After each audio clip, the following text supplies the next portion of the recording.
विद्यार्थी मित्रांनो, आता आपण बी पार्ट सॉल्व करूया. तर काय काय दिलं आहे बघूया.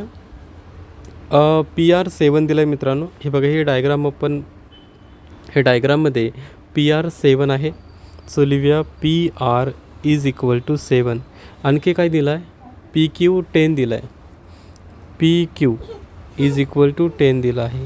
त्यानंतर RM मित्रांनो दिला आहे 6 आणि MQ दिलेला आहे 8.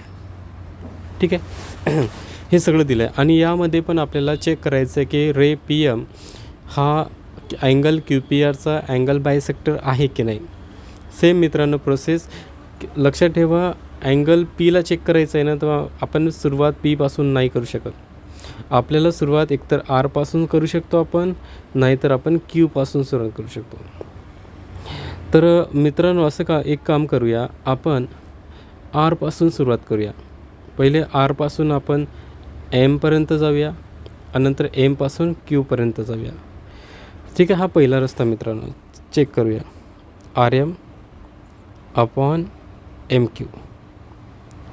तर RM 6 आहे आणि MQ 8 आहे. हे दोन्ही पण 2चे मल्टिपल्स आहे, तर दोघांना पण आपण 2ने डिव्हाइड करूया. Divided by 2. तर मित्रांनो आन्सर येईल 6ला जर 2ने डिवाइड केलं तर 3 आणि 8ला 2ने डिवाइड केलं तर 4. तर पहिला रेशो मिळाला आपल्याला 3/4. आता मित्रांनो आपण दुसऱ्या रस्त्याने जाऊया.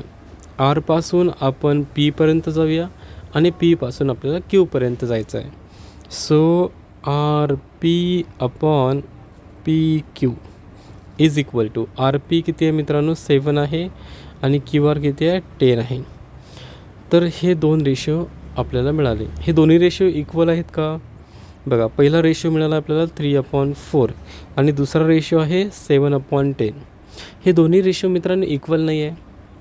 सो आपण इथं लिहूया therefore RM upon MQ is not equal to RP upon PQ. मित्रांनो दोन्ही इक्वल नाही आहेत आणि इक्वल नाही आहे त्याचा अर्थ झाला की ते जो रे PM आहे तो अँगल बायसेक्टर नाही मित्रांनो.